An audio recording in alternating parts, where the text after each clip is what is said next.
तो बेटे आज हमें पढ़ना है प्रभाजी क्रिस्टलन। और प्रभाजी क्रिस्टलन को आप इंग्लिश में कह सकते हो फ्रैक्शनल क्रिस्टलाइजेशन। प्रभाजी क्रिस्टलन को समझने से पहले आपको साधारण क्रिस्टलन या सिंपल क्रिस्टलाइजेशन जरूर आना चाहिए। आप या तो उसे कह सकते हो क्रिस्टलन या फिर कह सकते हो साधारण क्रिस्टलन। तो हमने साधारण क्रिस्टलन के बारे में इससे पिछली वीडियो में डिस्कस किया था। यदि आपको क्रिस्टलन या साधारण क्रिस्टलन विधि आती है तो आप इस वीडियो की स्पीड बढ़ाकर देख सकते हो, और यदि आपको नहीं आती है तो आपको नॉर्मल स्पीड पे ही देखना होगा और थोड़ा ध्यान से समझना होगा। ठीक है, समझते हैं।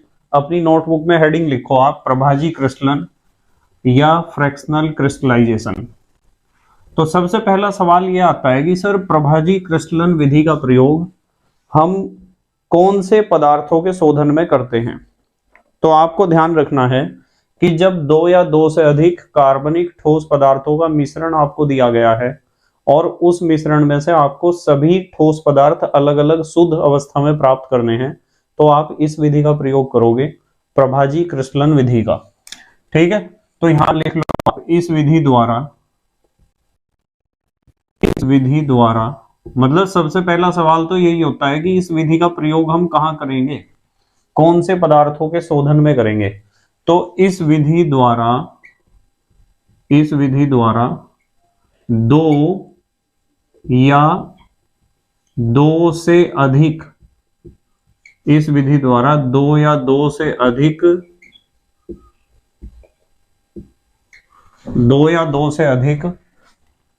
कार्बनिक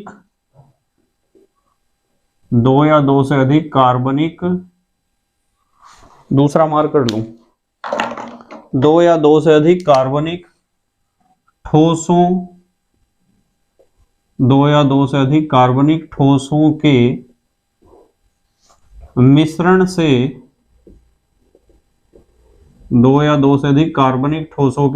से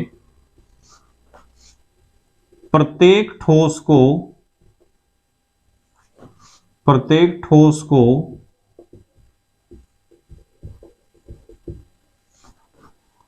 शुद्ध अवस्था में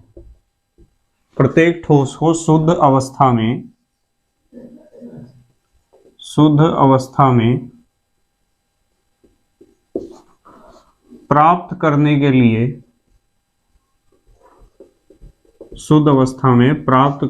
लिए किया जाता है। तो यदि आपको दो या तीन कार्बनिक पदार्थों का मिश्रण दिया गया है जो ठोस अवस्था में पाए जाते हैं नॉर्मली, और आपको हर एक ठोस पदार्थ को शुद्ध अवस्था में अलग अलग प्राप्त करना है, यानी प्रत्येक का पृथक्करण करना है, तो आप इस विधि का प्रयोग करोगे।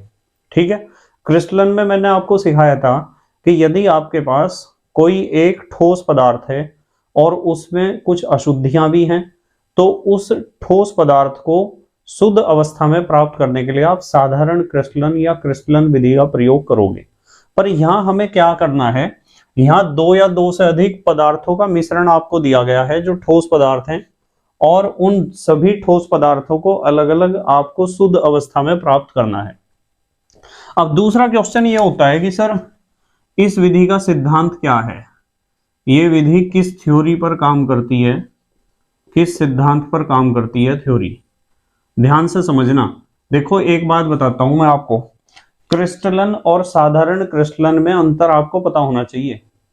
क्रिस्टलन विधि का प्रयोग करते हैं हम किसी एक पदार्थ को शुद्ध अवस्था में प्राप्त करने के लिए, और प्रभाजी क्रिस्टलन का प्रयोग करते हैं हम दो या दो से अधिक ठोस पदार्थों के मिश्रण से प्रत्येक पदार्थ को शुद्ध अवस्था में प्राप्त करने के लिए। आपको प्रत्येक पदार्थ को शुद्ध अवस्था में प्राप्त करना है तो इस विधि का प्रयोग करोगे। ठीक है, और यदि कोई एक पदार्थ आपको प्राप्त करना है शुद्ध अवस्था में तो आप साधारण क्रिस्टलन विधि का प्रयोग करोगे, जिसे आप क्रिस्टलन भी कहते हो। तो बात यह है कि सर ये कौन सी थ्योरी पर काम करती है, कौन से सिद्धांत पर काम करती है। इसका सिद्धांत यह है कि मान लो आपके पास दो या दो से अधिक पदार्थ हैं, ठोस पदार्थ, उनका मिश्रण है आपके पास, और आपने उन दोनों को किसी एक विलायक में घोल दिया। यानी मिश्रण को। उस मिश्रण में मान लो दो पदार्थ हैं आपके पास, दोनों पदार्थ आपको शुद्धतम अवस्था में अलग अलग प्राप्त करने हैं।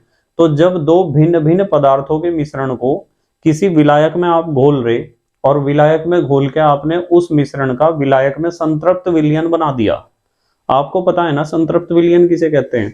ऐसा विलयन जिसमें विलय की मात्रा अधिकतम हो। तो जब दो या दो से अधिक पदार्थों के मिश्रण को किसी विलायक में घोलकर हम संतृप्त विलयन बनाते हैं और फिर उस संतृप्त विलयन का क्रिस्टलीकरण करते हैं, तो क्रिस्टलीकरण करने पर पहले उस पदार्थ के क्रिस्टल हमें प्राप्त होते हैं जिसकी विलेयता कम हो, यानी जो उस विलायक में कम घुलनशील हो, उसके क्रिस्टल आपको सबसे पहले मिलेंगे। दोबारा रिपीट कर रहा हूं लिखते हुए, चलो रिपीट कर रहा हूं लिखते हुए। जब दो अलग अलग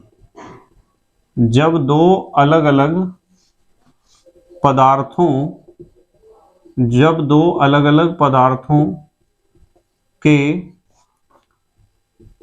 मिश्रण को, दो अलग अलग पदार्थों के मिश्रण को, दो या दो से अधिक भी लिख सकते हो आप, मिश्रण को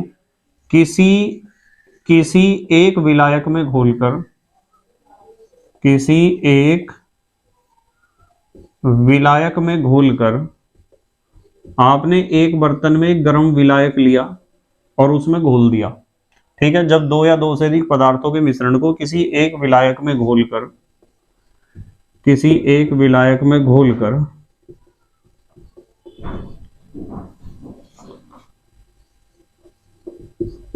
उसके संतृप्त विलयन, उसके संतृप्त विलयन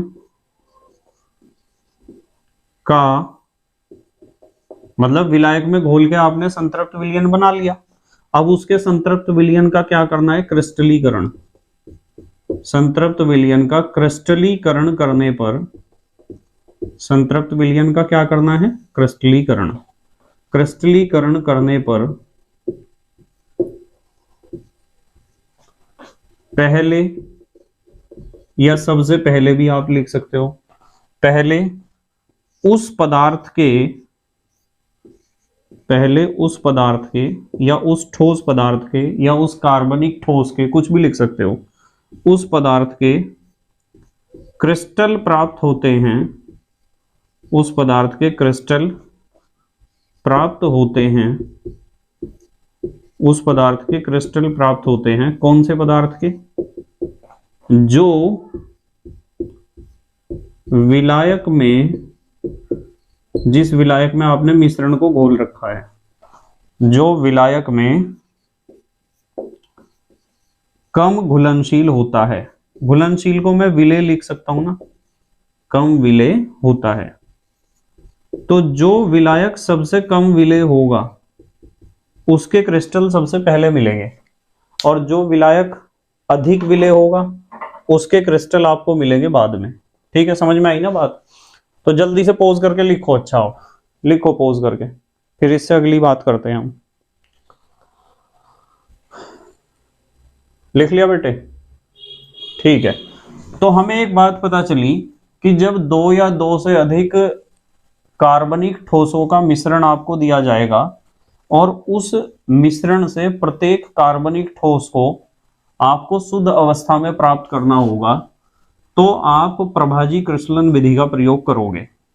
और इस विधि का सिद्धांत यह है कि जब दो या दो से अधिक अलग अलग पदार्थों के मिश्रण को किसी एक विलायक में आप घोलते हो और घोलकर एक संतृप्त विलयन बना लेते हो, और उस संतृप्त विलयन का फिर आप करते हो क्रिस्टलीकरण, तो पहले नंबर पर जो आपको क्रिस्टल मिलेंगे, सबसे पहले जो आपको क्रिस्टल मिलेंगे वो उस पदार्थ के मिलेंगे जो कम घुलनशील होगा।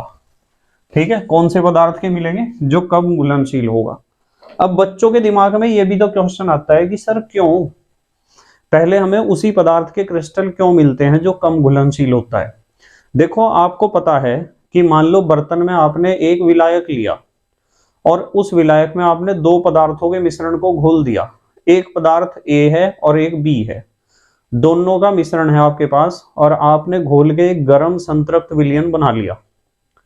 तो जब वो गर्म संतृप्त विलयन है तो दोनों पदार्थ उसमें घुले रहेंगे, और जब वो धीरे धीरे ठंडा होगा ना, तो सवाल ये है कि विलायक पदार्थ ए को पहले छोड़ना शुरू करेगा या पदार्थ बी को।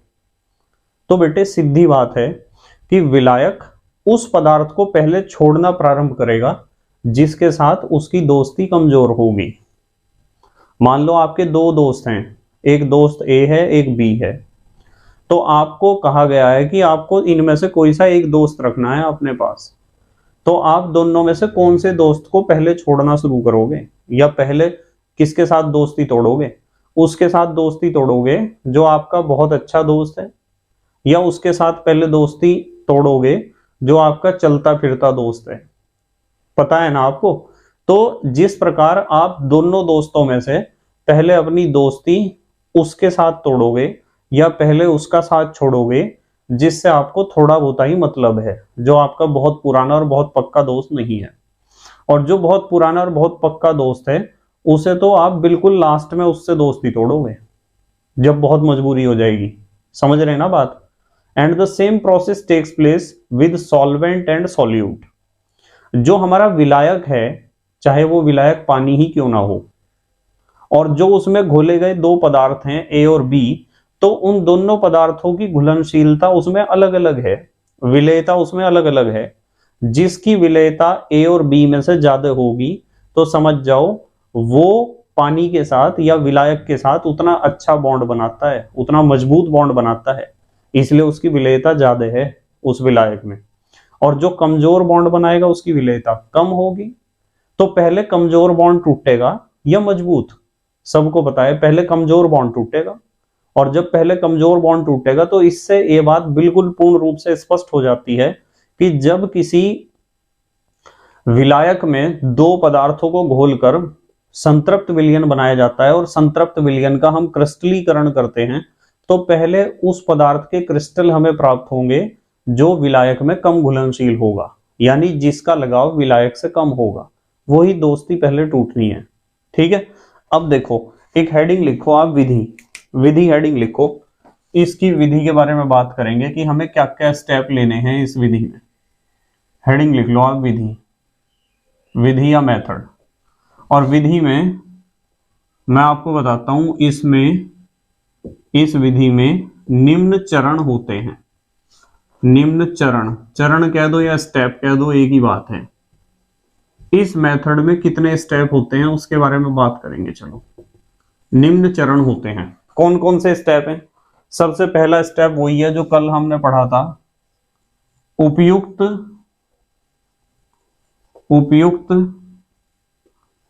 विलायक का चुनाव। पहला स्टेप तो यह है, उपयुक्त विलायक का चुनाव हमें करना पड़ेगा कि उस मिश्रण के लिए कौन सा विलायक अच्छा रहेगा। ठीक है। दूसरा स्टेप है संतृप्त विलयन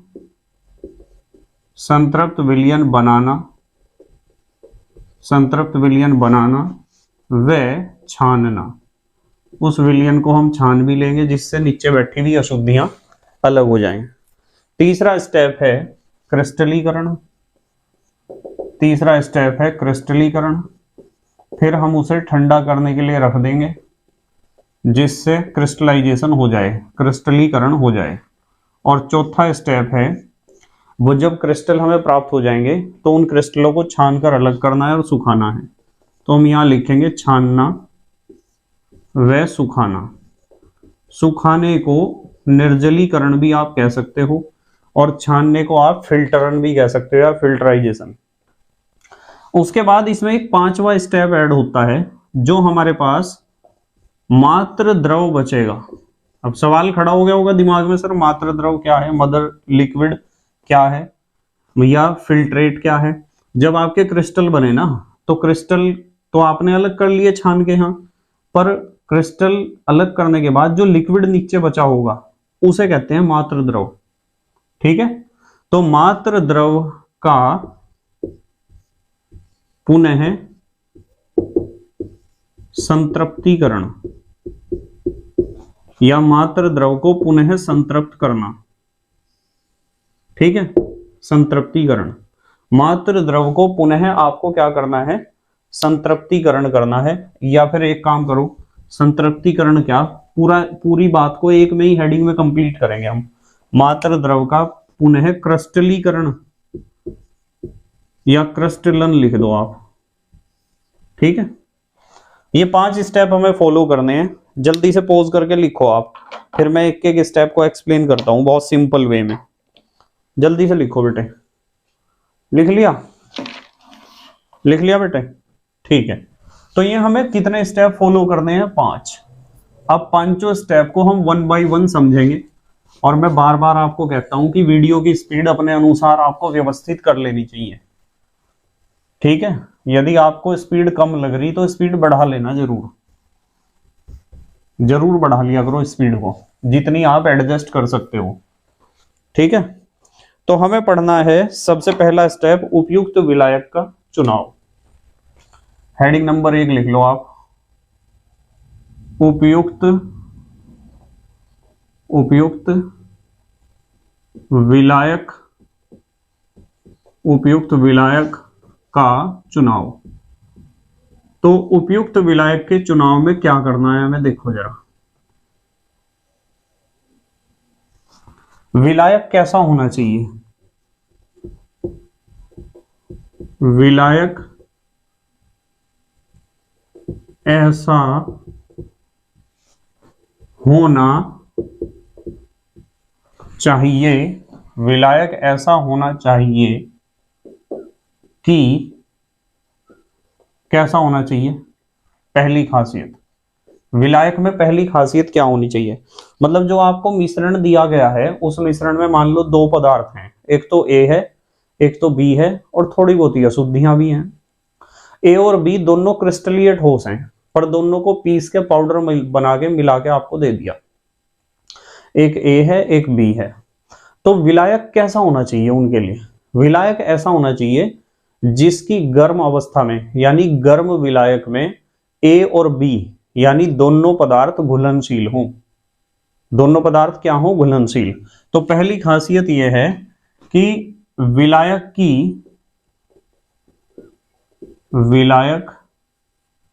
की गर्म अवस्था में, यानी जब विलायक गर्म हो, उस समय की बात चल रही है, विलायक की गर्म अवस्था में दोनों पदार्थ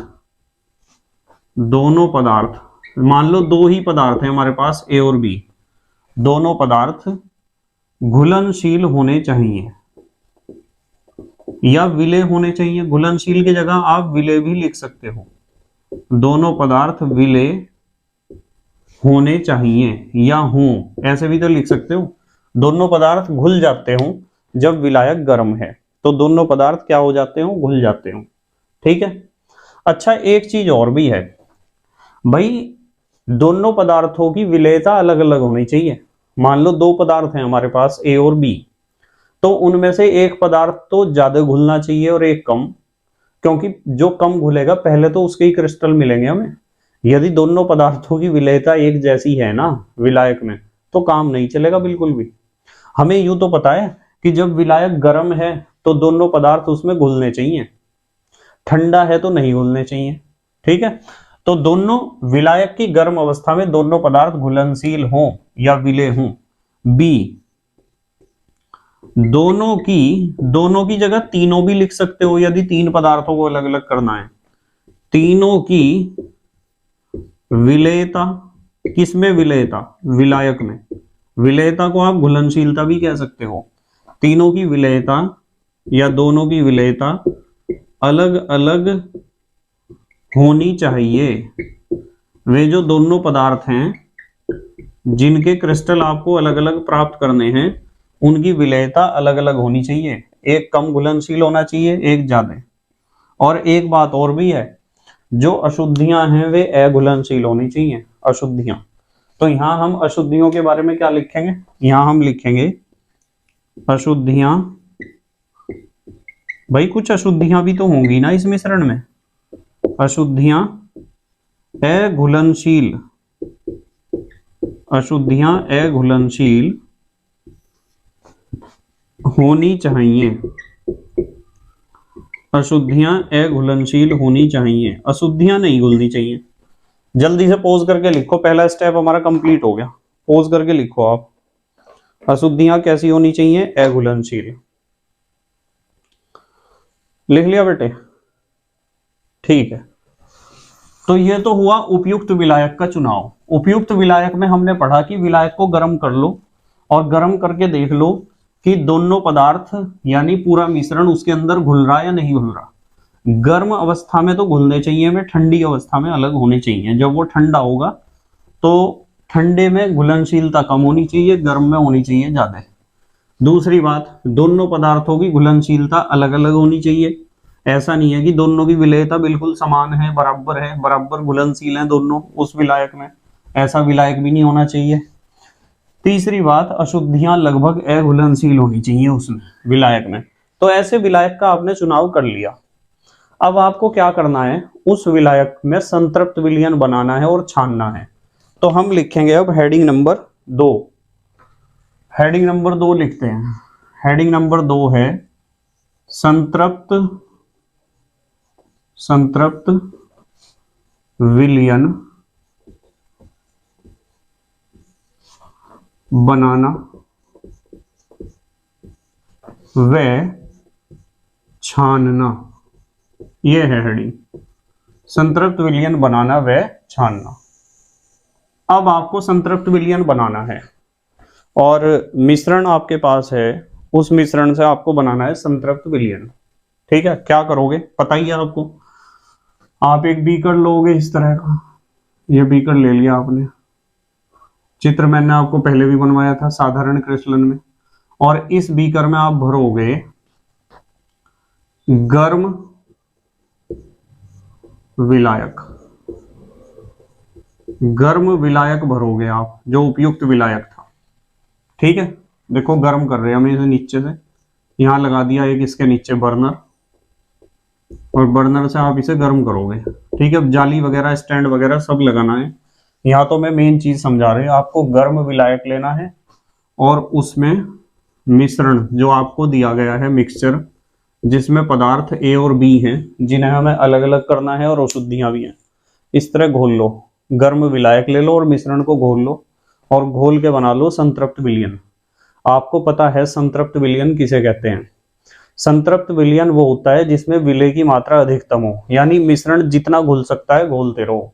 जब मिश्रण नीचे बैठना शुरू हो जाएगा ना, तो समझ जाओ संतृप्त विलयन बन चुका है।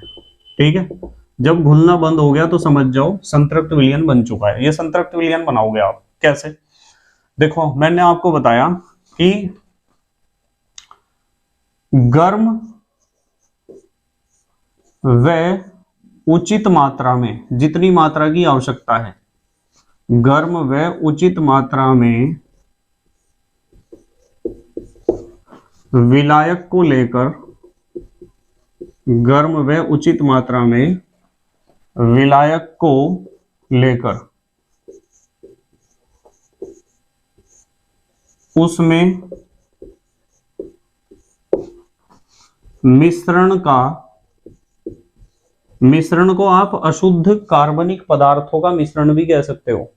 ठीक है, मिश्रण में दो चीज हैं, ए व बी दोनों।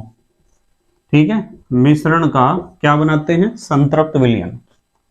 चलो यूं लिख देता हूं, गर्म संतृप्त विलयन बनाते हैं, गर्म संतृप्त विलयन बनाते हैं। अब आपने संतृप्त विलयन बना लिया, अब क्या करोगे?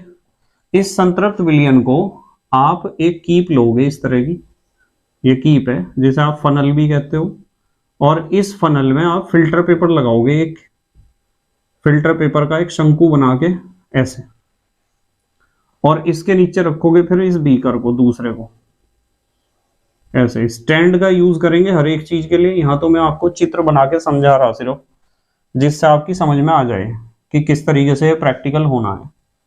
तो ये हमने एक बीकर ले लिया दूसरा, और ये जो आपका गर्म संतृप्त विलयन है, इस गर्म संतृप्त विलयन को इसमें आप फिल्टर कर लोगे।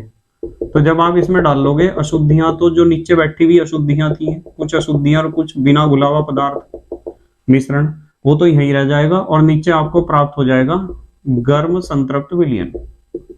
ठीक है, ये हमें प्राप्त हुआ है, मैं यहां लिख देता हूं गर्म, शुद्ध भी लिखूंगा शुद्ध, क्योंकि अशुद्धियां तो ऊपर ही रहेगी इसके फिल्टर पेपर के। गर्म शुद्ध संतृप्त विलयन, संतृप्त भी लिखना चाहिए, संतृप्त विलयन, ये मिल गया आपको, गर्म व शुद्ध संतृप्त विलयन मिल गया, छान लिया। तो हमने संतृप्त विलयन बनाया, ठीक है। तथा फिर उसे फिल्टर पेपर द्वारा क्या करा बताओ, फिल्टर पेपर द्वारा छानकर शुद्ध कर लेते हैं, या शुद्ध अवस्था में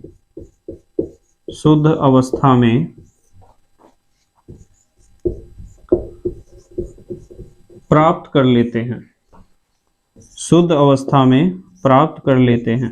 तो आपको ध्यान रखना है, इसमें दो चीज हैं, पता कौन कौन सी दो चीज हैं? इसमें ए भी घुला हुआ है और बी भी, दोनों घुले हुए हैं और गर्म है ये। जल्दी से पॉज करके लिखो आप, फिर अगला स्टेप बताता हूं मैं, तीसरा स्टेप पॉज करके लिखो। लिख लिया बेटे? ठीक है। तो आपने क्या काम करा, वो जो उपयुक्त विलायक आपने चुना था, उस उपयुक्त विलायक को एक बीकर में भरा और बीकर में भर के उस विलायक को कर लिया आपने गर्म, और गर्म करके उसमें जो मिश्रण दिया गया था आपको, अशुद्ध पदार्थों का मिश्रण, 2 या 3 जितने भी पदार्थ थे, उस मिश्रण को घोलते रहो, गर्म है वो विलायक, और घोलते रहो। कब तक घोलते रहो? जब तक वे घुलना बंद ना हो जाएं। जब वे नीचे बैठना शुरू हो जाएंगे ना, तो समझ जाओ, मतलब 1 चम्मच डाल ली, 2 चम्मच डाल ली, 3 चम्मच डाल ली, जितनी भी चम्मच आपको डालनी है, जब तक डालते रहो और घोलते रहो जब तक घुलना बंद ना हो जाए। और जैसे ही वो नीचे बैठना शुरू हो जाएगा ना, तो समझ जाओ संतृप्त विलयन बन गया। अब आपने उस संतृप्त विलयन को, ये फिल्टर पेपर है, यहाँ लिख सकते हो आप, फिल्टर पेपर का हमने एक कोन बना रखा है, शंकु, तो फिल्टर पेपर के द्वारा छान लिया, शुद्ध अवस्था में गर्म शुद्ध संतृप्त विलयन आपको प्राप्त हो जाएगा, और अशुद्धियां और नीचे बैठा हुआ पदार्थ या मिश्रण वो ऊपर ही रह जाएगा फिल्टर पेपर के। अब लिखो आप हेडिंग नंबर 3, तीसरी हेडिंग है क्रिस्टलीकरण। नंबर 3 क्रिस्टलीकरण। अब हमें क्रिस्टलीकरण करना है, तो क्रिस्टलीकरण कैसे करेंगे देखो, इसे भी समझो आप, क्रिस्टलाइजेशन भी कह सकते हो आप इसे। कैसे करेंगे कि आप ये जो आपका बीकर है ना, ये जो बीकर है, इस बीकर को ठंडा होने के लिए रख दो, और इसके ऊपर एक कांच का प्लेट ढक देना है, जिसे हम कहते हैं वाच ग्लास, और इसे ढक दो आप। वैसे जो टीचर्स होते हैं वे बताते हैं कि इसके अंदर एक कांच की छड़ भी थोड़ा सा डुबा के छोड़ देनी चाहिए इस तरीके से, और ये ढका होना चाहिए। पुलिसमैन इसके अंदर डूबा होना चाहिए, कांच की छड़ को आप पुलिसमैन कहते हो। जब आप ग्रेजुएशन या पोस्ट ग्रेजुएशन में इस प्रैक्टिकल को करोगे तो समझ जाओगे। वॉच ग्लास इसलिए ढका है कि डस्ट के पार्टिकल्स या ऊपर से कुछ ना गिर जाए इसमें अशुद्धि। तो क्या होगा, आप इसे रखोगे 24 घंटे के लिए। आज यदि 10 बजे आपने इस प्रैक्टिकल को यहां तक पहुंचा दिया, तो कल 10 बजे ही चेक करना है आपको।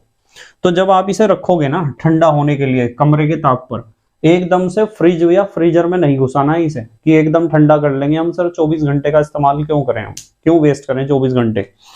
तो आपको इसे धीरे धीरे ठंडा करना है रूम टेम्परेचर पर। तो अगले दिन जब आप चेक करोगे तो इसकी बॉटम में, तली में एक फर्श सा जमा हुआ नजर आएगा आपको, फर्श।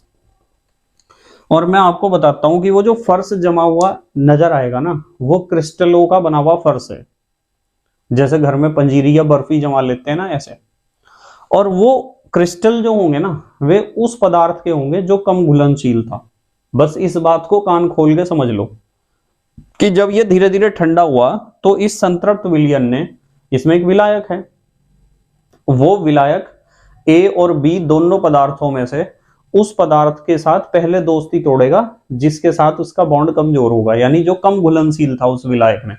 तो यहां हमें जो मिलेंगे ना, वहां हमें मिलेंगे कम घुलनशील पदार्थ के क्रिस्टल। कम घुलनशील को विलेय लिख सकते हैं हम, कम विलेय पदार्थ के क्रिस्टल। कम विलेय पदार्थ के क्रिस्टल मिलेंगे आपको, और इन क्रिस्टलों को फिर तोड़ना है आपको। इस पुलिसमैन से भी तोड़ सकते हो आप। जब आप तोड़ोगे तो स्पेशल मैनर में टूटेंगे, ठीक है। हर एक पदार्थ के क्रिस्टल अलग अलग तरह के होते हैं। जैसे आपने चीनी के क्रिस्टल तो देखे हैं, रोज देखते हो घर में, चीनी शक्कर जिससे चाय बनाते हैं। और आपने मिश्री के क्रिस्टल भी देखे हैं, वे कुछ अलग हैं उससे। नमक के क्रिस्टल देखे हैं, वे कुछ अलग हैं। सारे क्रिस्टल अलग अलग तरह के होते हैं। तो जो भी पदार्थ होगा कम घुलनशील, उसके जिस भी तरह के क्रिस्टल होते हैं उसी तरह के क्रिस्टल आपको मिल जाएंगे यहाँ, ठीक है। तो कम घुलनशील पदार्थ के, एक मिनट रुक जाओ जरा, इंक से हाथ गंदा हो गया। कम घुलनशील पदार्थ के क्रिस्टल आपको मिल जाएंगे। तो हम यहां लिखेंगे क्या, हम यहां लिखेंगे कि क्रिस्टलीकरण है ना हेडिंग, एक मिनट, हेडिंग है क्रिस्टलीकरण। इंक निकल रही इसके अंदर से बहुत ज्यादा। हेडिंग है क्रिस्टलीकरण। तो क्रिस्टलीकरण में हम लिखेंगे प्राप्त गर्म संतृप्त, प्राप्त गर्म संतृप्त विलयन, गर्म संतृप्त विलयन को क्या कहा था मैंने, कमरे के ताप पर, कमरे के ताप पर ठंडा करते हैं। और बहुत घंटे चाहिए इसमें, कभी सोचो कि एकदम ठंडा हो जाएगा।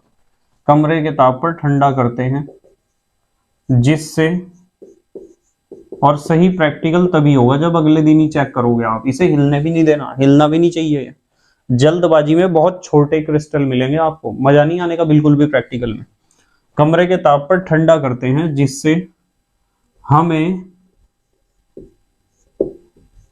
उस पदार्थ के क्या, इसी लाइन में मैं उस बात को स्पष्ट कर देता हूं, जिससे हमें कौन से पदार्थ के क्रिस्टल मिलेंगे, कम घुलनशील के या अधिक घुलनशील के, जिससे हमें बताओ कम घुलनशील जो उसमें कम विलेय था। भाई जो हमें मिश्रण दिया गया था उसमें दो पदार्थ थे ए और बी, उनमें से कोई सा एक ऐसा होगा जो विलायक में कम घुलता होगा, एक ज्यादा घुलता होगा। जो कम घुलता होगा वो उसके बॉन्ड विलायक के साथ कमजोर होंगे, वीक होंगे। तो जिससे हमें कम घुलनशील पदार्थ के क्रिस्टल, कम घुलनशील पदार्थ के क्रिस्टल प्राप्त हो जाते हैं, प्राप्त होते हैं। चलो, कम घुलनशील पदार्थ के क्रिस्टल प्राप्त होते हैं। तो इस तरह हमें मिल जाएंगे कम घुलनशील पदार्थ के क्रिस्टल। जल्दी से पोज करके लिखो आप। लिख लिया बेटे, लिख लिया। चलो अगला स्टेप पे आते हैं हम। हमें क्रिस्टल प्राप्त हो गए, हमने इन्हें तोड़ भी लिया, क्रिस्टलों को पुलिसमैन से या कांच की इस छड़ से तोड़ लिया। अब हमें क्या करना है, कितना, कौन सा स्टेप था, ये तीसरा था। अब हमें चौथा स्टेप लेना है। चौथे स्टेप में आपको पता है क्या करना है। चौथे स्टेप में आपको इन क्रिस्टलों को छान कर अलग करना है और सुखाना है। तो लिखो जरा, मार्कर नया है, देखते हैं कुछ प्रॉब्लम तो नहीं होने की। हेडिंग नंबर क्या है, 4। हेडिंग नंबर 4 होगी, प्रॉब्लम देखी जाएगी। छानना व सुखाना, छानना व सुखाना। तो आपको क्या करना है, प्राप्त क्रिस्टलों को, अब देखो मैं एक बात बताता हूं आपको। एक चित्र बनाना था मुझे यहाँ। कैसे चित्र बनाना था कि ये हमारे पास, आप इन क्रिस्टलों को, एक इस तरह की फनल होती है जिसे कहते हैं बुकनर फनल, इस तरह की होती है बुकनर फनल, चीनी मिट्टी की बनी होती है, इस तरह की फनल होती है एक, ठीक है, चीनी मिट्टी की बनी होती है, इसे कहते हैं बुकनर फनल।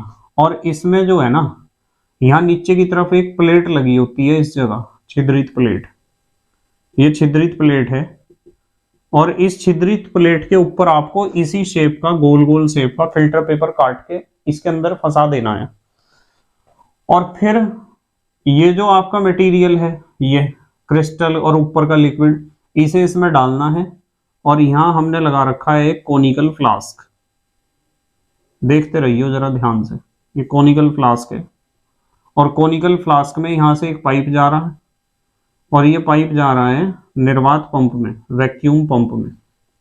और यहां हमने एयर टाइट करने के लिए लगा रखा है कॉर्क, ये रबड़ का एक कॉर्क है जो एयर टाइट रखेगा इस सारे सिस्टम को। तो मैंने बताया आपको, ये जो फनल है, इस फनल को हम कहते हैं बुकनर फनल। और बुकनर फनल से आपको छानना है इन्हें, तोड़ लो इन्हें यहीं, और ये लिक्विड है सारे को यहां डाल दो इसके ऊपर। और ये निर्वात पंप है, ये क्या है, निर्वात पंप। और निर्वात पंप क्या करेगा, जब बाहर की तरफ को प्रेशर बनाएगा तो लिक्विड सारा छन के नीचे आ जाएगा, ये लिक्विड तो छन गया नीचे ही, ऊपर क्या रह जाएंगे, क्रिस्टल। यहां आपके क्रिस्टल पड़े हुए होंगे, यहां क्या होंगे, ये क्रिस्टल पड़े हुए होंगे, क्रिस्टल। और नीचे जो आएगा ना क्रिस्टल, एक मिनट, यहां पड़े होंगे क्रिस्टल, जगह थोड़ी कम है ना, यहां आपके ऊपर इकट्ठे हो जाएंगे क्रिस्टल, और नीचे जो लिक्विड आएगा छनकर, इसे मैं कहूंगा मात्र द्रव, मात्र द्रव, ठीक है। अब क्या करना है आपको, मात्र द्रव मिल जाएगा, बुकनर फनल से हमने छान लिया और निर्वात पंप से। अब आपको क्या करना है, एक विशेष प्रकार का एक बर्तन होता है जिसे हम कहते हैं डेसिकेटर, या तो आप उसे डेसिकेटर कहो, या फिर आप उसे कह सकते हो जल शोषित्र, आप उसे जल शोषित्र भी कह सकते हो। मैंने कल भी इसका चित्र बनाया था जल शोषित्र का, इस तरह का होता है जल शोषित्र, इस तरह का।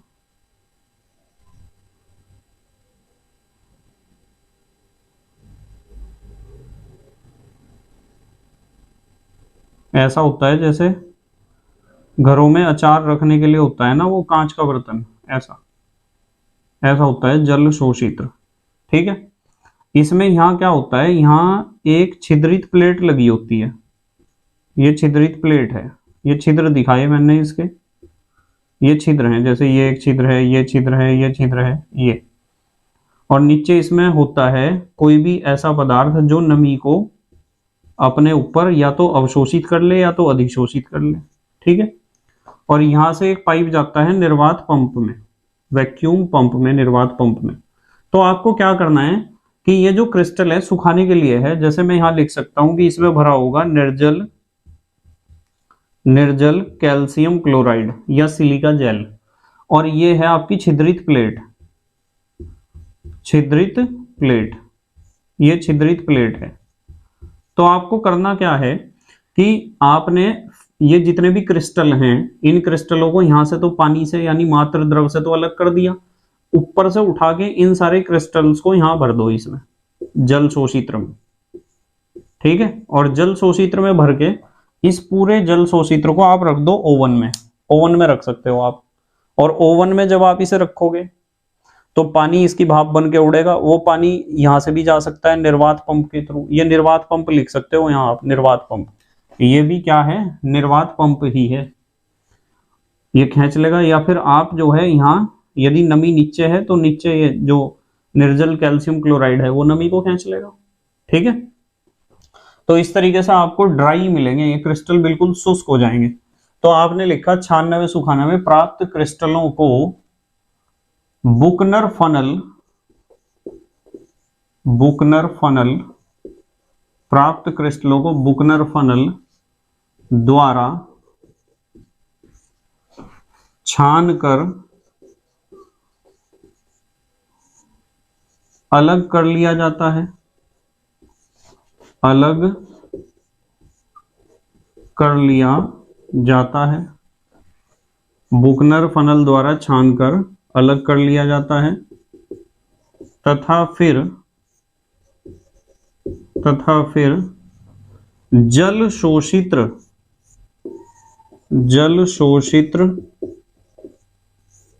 या डेसिकेटर भी कह सकते हो, इसे निर्वात जल शोषित्र भी कह सकते हो, जल शोषित्र द्वारा सुखा लिया जाता है,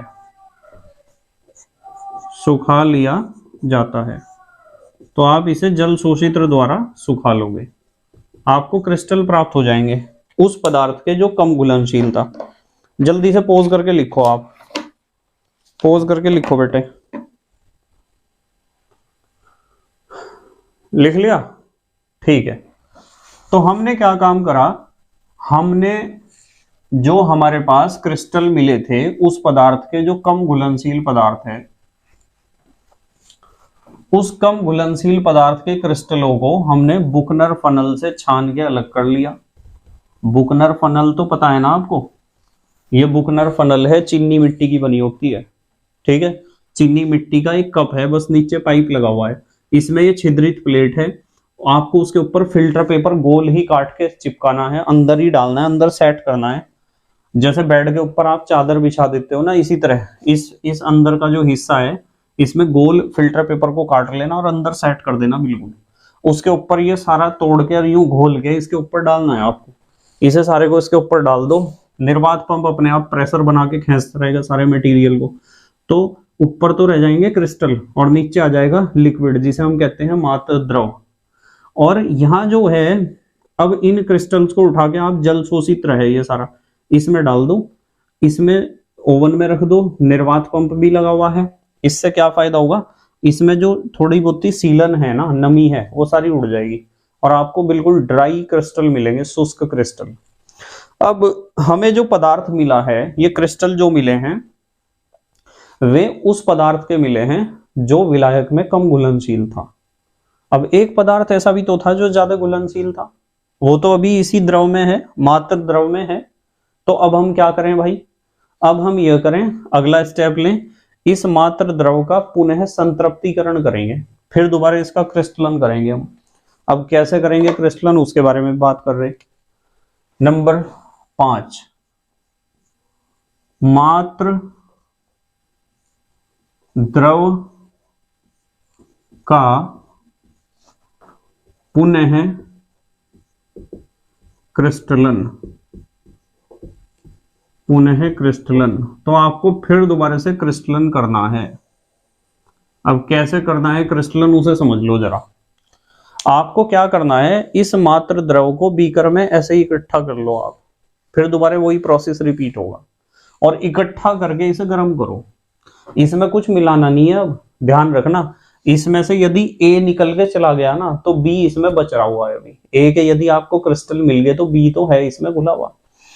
तो आपको इस मात्र द्रव को फिर दोबारा से क्या करना है, गर्म करना है बर्नर के ऊपर रख के, और इसे जब तक गर्म करते रहो जब तक थोड़ा थोड़ा नीचे बैठना शुरू ना हो जाए। क्योंकि जब आप इसे गर्म करोगे पानी तो उड़ेगा, या पानी नहीं कहते तो विलायक तो उड़ेगा ना इसमें से, और विलायक जितना उड़ता रहेगा ये उतना ही क्या होता रहेगा, गाढ़ा। और एक टाइम ऐसा आएगा कि ये संतृप्त हो जाएगा। गाढ़े को आप कहते हो सांद्र।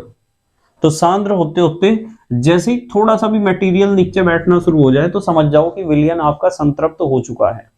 और जब विलयन आपका संतृप्त हो जाता है ना, तुरंत उसे फिर छान लेना है, और छान के जो नीचे बैठा हुआ मटेरियल था या अशुद्धियां थी वे तो रह जाएंगी ऊपर, और नीचे फिर दोबारा से गर्म शुद्ध संतृप्त विलयन आपको प्राप्त हो जाएगा, दूसरे वाला जिसमें पदार्थ B उपस्थित है। और इस बार हमें उस पदार्थ B के क्रिस्टल मिलेंगे जो विलायक में ज्यादा घुलनशील था।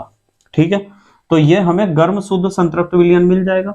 इस संतृप्त विलयन को ठंडा करना है आपको, और ठंडा करने वही तरीका है, कमरे के ताप पर ठंडा करना है, और 24 घंटे मान के चलो ठंडा करोगे। तो पहली बारी में तो हमें कम विलेय पदार्थ के क्रिस्टल मिले थे, इस बार हमें मिलेंगे ज्यादा विलेय पदार्थ के क्रिस्टल, या अधिक विलेय पदार्थ के क्रिस्टल, या अधिक घुलनशील पदार्थ के क्रिस्टल। इन क्रिस्टलों को तोड़ लो, बुकनर फनल से सुखा लो, छान लो, और फिर जल शोषित्र से सुखा लो। अब आपको मिल जाएंगे अधिक घुलनशील पदार्थ के क्रिस्टल। और यदि इसमें तीसरी चीज भी कोई घुली हुई है जो इससे भी ज्यादा घुलनशील है, मात्र द्रव को फिर दोबारा उसी प्रोसेस में रिपीट कर दो तो आपको तीसरा पदार्थ मिल जाएगा जो सबसे ज्यादा घुलनशील है, उसके क्रिस्टल तीसरी बारी में आपको मिलेंगे। समझ में आ रही ना बात? तो हमने क्या करना है, हेडिंग लिखिए मात्र द्रव का पुनः क्रिस्टलन। ठीक है, ये हमारे पास मात्र द्रव है या अवशेष द्रव। मैं लिखूंगा कि अवशेष द्रव को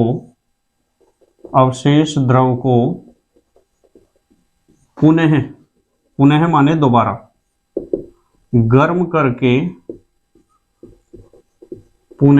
करके क्या करना था, संतृप्त, गर्म करके संतृप्त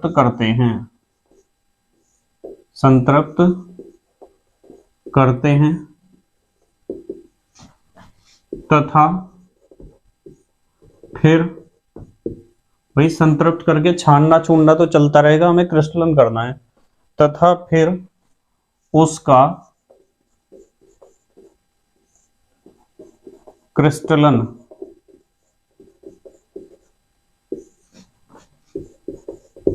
करने पर, संतृप्त विलयन बना लिया, छान लिया, क्रिस्टलन कर लिया, क्रिस्टलन करने पर अधिक, देखना ध्यान से क्या लिख रहा हूं मैं, अधिक घुलनशील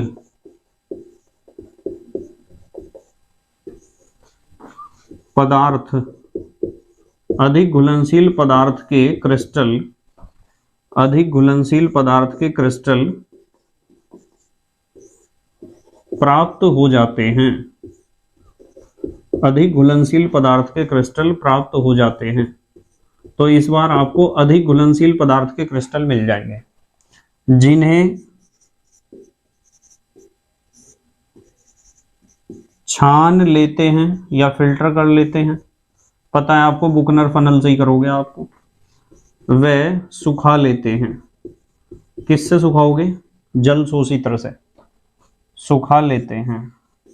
तो आपको पहली बारी में जो क्रिस्टल मिले थे वे मिले थे कम घुलनशील पदार्थ के, और इस बार जो क्रिस्टल मिले हैं वे अधिक घुलनशील पदार्थ के क्रिस्टल मिले हैं। ठीक है, जल्दी से पोज करके लिखो, फिर बहुत बढ़िया बात बताऊंगा आपको, एक पोज करके लिखो। लिख लिया बेटे? ठीक है, तो वो यही है, वो मार्कर जो मिट नहीं रहा था पहले भी, इसने एक दिन पहले भी परेशान करा बहुत, पर ऐसा है क्यों ये नहीं समझ में आ रहा, क्यों नहीं मिटता है।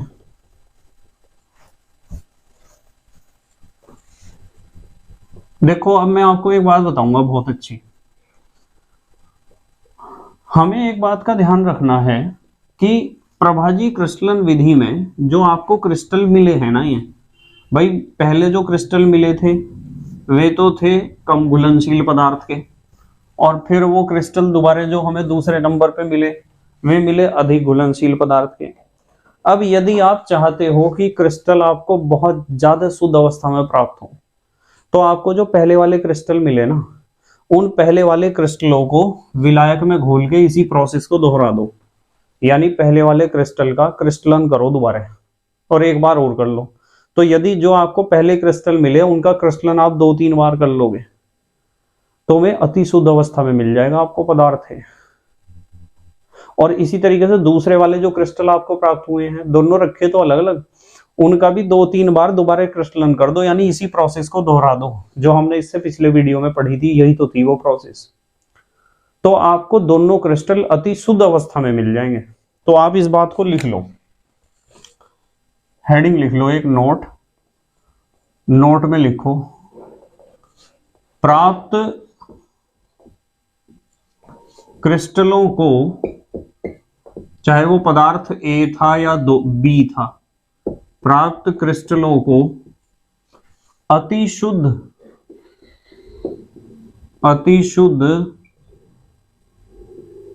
अवस्था में लाने के लिए, अति शुद्ध अवस्था में लाने के लिए इनका माने किनका, क्रिस्टलों का, जो क्रिस्टल आपको प्राप्त हुए हैं उनकी बात चल रही है, इनका क्रिस्टलन, क्रिस्टलन का मतलब साधारण क्रिस्टलन की बात कर रहा मैं, इनका क्रिस्टलन 2 या 3 बार पुनः कर लेना चाहिए, 2 या 3 बार पुनः कर लेना चाहिए। यदि आप इनका क्रिस्टलन 2-3 बार दोबारा कर लोगे ना, इन क्रिस्टलों को जो ए और बी आपको मिले, इन्हें दोबारा इस प्रोसेस से गुजार दोगे अकेले अकेले, तो आपको बहुत शुद्ध अवस्था में मिलेंगे ये क्रिस्टल, ये पदार्थ। ठीक है। अच्छा, इसका एक एग्जाम्पल आपको ध्यान रखना है। मान लो आपके पास ऑक्जेलिक एसिड और मेलोनिक एसिड है, तो यहां लिख देता हूं ऑक्जेलिक एसिड व मेलोनिक एसिड, ऑक्जेलिक एसिड व मेलोनिक एसिड का जल द्वारा पृथक्करण, यानी विलायक इसमें पानी है। ऑक्जेलिक एसिड और मेलोनिक एसिड दोनों पानी में घुल जाते हैं, पर एक बात है कि ये जो मेलोनिक एसिड है ना, ये कम घुलनशील है। यहां ब्रैकेट में लिख देता हूं मेलोनिक एसिड कम विलेय। और यदि मेलोनिक एसिड पानी में कम घुलनशील है, तो आपको पता है कि पहली बारी में जो क्रिस्टल मिलेंगे ना, वे आपको मेलोनिक एसिड के ही मिलेंगे, क्योंकि जो कम घुलनशील पदार्थ होते हैं उसका ही क्रिस्टल आपको पहले मिलता है। तो यदि ऑक्जेलिक एसिड और मेलोनिक एसिड दोनों को मिला के पीस के आपको दे दूं ना मैं, तो आप इस मेथड का यूज करोगे दोनों को अलग अलग करने के लिए। पहले नंबर पे जो आपको क्रिस्टल मिलेंगे वे कम घुलनशील पदार्थ यानी मेलोनिक एसिड के मिलेंगे, और जो मात्र द्रव मिलेगा उसका फिर संतृप्तिकरण करके फिर क्रिस्टलन करोगे तो दूसरे नंबर पे आपको ऑक्जेलिक एसिड के क्रिस्टल मिल जाएंगे। मेथड आपके समझ में आ गया होगा, उम्मीद है। जल्दी से आप पोज करके लिखो, पोज करके लिखो बेटे, लिख लिया? ठीक है। तो बेटे हमने इससे पहले वीडियो में पढ़ा था साधारण क्रिस्टलन, या फिर क्रिस्टलन कह दो, या क्रिस्टलाइजेशन, या सिंपल क्रिस्टलाइजेशन। और आज हमने पढ़ा प्रभाजी क्रिस्टलन या फ्रैक्शनल क्रिस्टलाइजेशन। दोनों में डिफरेंस पता क्या है? हम क्रिस्टलन विधि का प्रयोग या साधारण क्रिस्टलन विधि का प्रयोग तो तब करते हैं जब किसी एक ठोस पदार्थ का शोधन करना हो, आपको उसमें कोई अशुद्धियां हो, और जब 2 या 2 से अधिक कार्बनिक ठोसों को आपस में मिला के आपको दे दिया ना, और यूं कह दिया कि इनमें से प्रत्येक ठोस पदार्थ को अलग अलग शुद्ध अवस्था में प्राप्त करो, तो आप प्रभाजी क्रिस्टलन विधि का प्रयोग करोगे या फ्रैक्शनल क्रिस्टलाइजेशन मेथड का यूज करोगे। तरीका क्या है मैंने एक्सप्लेन कर दिया। कल मैं आपको एक नया तरीका बताऊंगा, ऊर्ध्वपातन, ठीक है, या सब्लिमेशन मेथड, कि उस विधि से कार्बनिक पदार्थों का शोधन किस प्रकार किया जाता है। ठीक है, बस मेहनत और ईमानदारी से पढ़ाई करते रहो और अपने हैंड रिटन नोट्स बनाते रहो। तो thank you very much for watching this video. Okay, bye.